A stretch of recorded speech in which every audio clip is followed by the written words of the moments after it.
আমার কিছু কাস্টমার আছে যারা নিজেদের মধ্যে কম্পিটিশন করে। যেমন এই কাপড়গুলো আমি বানাইছিলাম রমজান মাসে 6টা মেক্সি, কিন্তু রমজান মাসে বানাইছে আর এখনও কোরবানি ঈদ আসে নাই, একেবারে ইনটেক আছে। দুই একবার পরছে কিনা সন্দেহ। তো ওরা আবার 203 কম্পিটিশন করে। একজন 3 পিস পরে আর একজন মেক্সি পরে। আর এটা বড় সতীনের।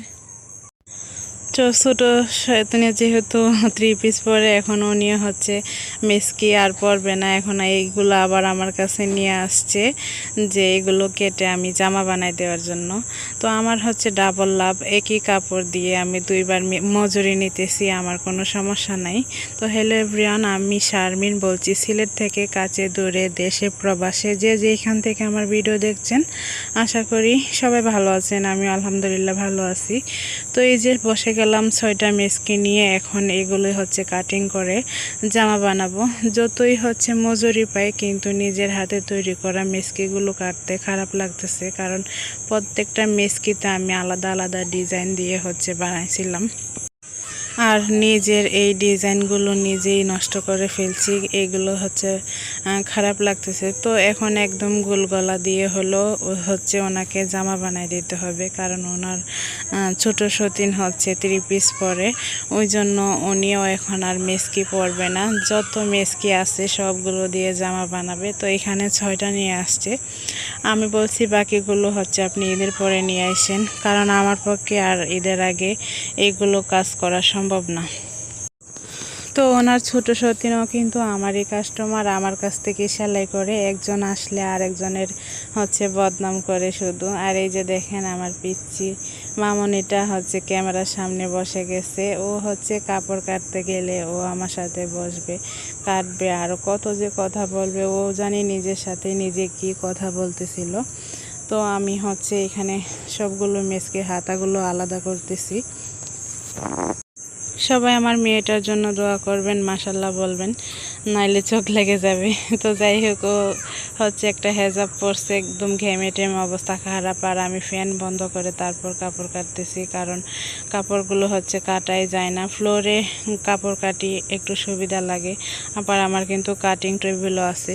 তো আলহামদুলিল্লাহ, এই যে ঘরে বসে ইনকাম করতে পারতেছি, নিজের বাচ্চাকে সময় দিতেছি, এটাই আমার অনেক কিছু। হোক না টাকা পয়সা কম, সমস্যা নাই, কিন্তু নিজের একটা মানসিকভাবে শান্তি।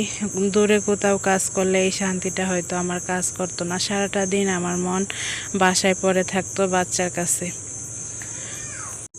তো গতকালকের একটা ভিডিও আপলোড দিছিলাম, ওই ভিডিওতে একজন আপু কমেন্ট করছে। আপুটার নাম আমার এখন মনে নাই, দেখলে হয়তো বাবার মনে পড়তো। তো কমেন্ট করছে, আপু আপনি মাল কোথা থেকে আনেন? আমি আমাদের কাছে যে বাজার, ওই বাজার থেকে বড় দোকান থেকে পাইকারিতে কাপড় নিয়ে আসি, কারণ যেহেতু আমার পুঁজি কম, আমার পক্ষে বাবুরহাট অথবা ইসলামপুর যাওয়া সম্ভব না।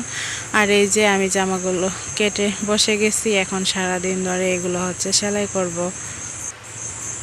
তো আমি মনে করি যে যারা সেলাই কাজ জানে তারা কিন্তু সেলাই কাজের পাশাপাশি অল্প কাপড় ওঠায় রাখলেও নিজের আলাদা একটা ব্যবসা হয়, আলাদাভাবে কিছু টাকা লাভ হয়, ইনকাম হয়।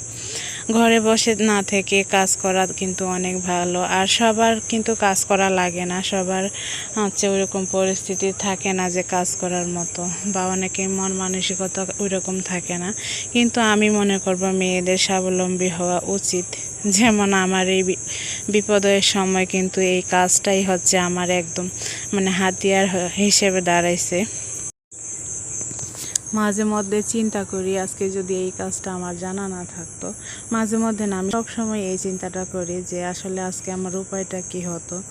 তো যাই হোক, আল্লাহ যা করে ভালোর জন্যই করে। শখের বসে কাজটা শিখছিলাম শুধুমাত্র নিজের জামা কাপড় সেলাই করব বলে। আর আজকে এটাই আমার চলার একমাত্র আশা ভরসা। আমার ব্যবসাটাই আমার সব কিছু। এটা দিয়ে আমি চলি। আমার যাবতীয় খরচ, আমার বাচ্চার যাবতীয় খরচ দিয়ে আমি কিন্তু নিজেই বহন করতে পারি, আলহামদুলিল্লাহ। তো যাই হোক, সবাইও আমাদের জন্য দোয়া করবেন, আবারও সবার কাছে দোয়া চাচ্ছি। তো এখানে হচ্ছে সন্ধ্যার পরের ভিডিও, আর এটা আমার কাটিং টেবিলের উপর সারাদিন যা সেলাই করছি ওগুলো হচ্ছে জমাই, আমি ওড়াই ফালাই, ওগুলো হচ্ছে একবারে সারাদিনে গোছাই। তো এখন সন্ধ্যার পর না, মোটামুটি রাত 8টা বাজে, তখন হচ্ছে আমি এই কাপড়গুলো গোছাইতেছি। যে মেসকি কাটে জামাগুলো বানাইছিলাম ওইগুলো হচ্ছে এখানে বাস করতেছি। আর ওনার আরও 2টা 3 পিস আছে, এই প্রথম হচ্ছে উনি 3 পিস পরা শুরু করবে। ওনার কিন্তু ছেলের বউ হচ্ছে আছে, ছেলেও দিয়ে দিছে, মেয়ে বিয়ে করাইছে, এমনকি নাতিন পর্যন্ত বিয়ে দিছে। তারপর হচ্ছে উনি এখন আবার জামা পরবে। আসলে মানুষের কখন যে কোন শখ হয় জানি না, বুঝি না, তবে শখ পূরণ করা ভালো, সেটা বয়স যতই হোক, সবাই তো আর ওইরকমভাবে পারে না। তো এখানে হচ্ছে আমি জামাগুলো গোছাই নিতেছি, সাথে কিন্তু ওনার একটা ব্লাউজও ছিল। আজকে এখানে যা কিছু আছে সব হচ্ছে ওনার, আর আমি এইগুলো সারাদিনে সেলাই করছি সংসারের কাজের পাশাপাশি, বাচ্চাকে সময় দেওয়ার পাশাপাশি। তো সবাই ভালো থাকবেন, আল্লাহ হাফেজ, আসসালামু আলাইকুম।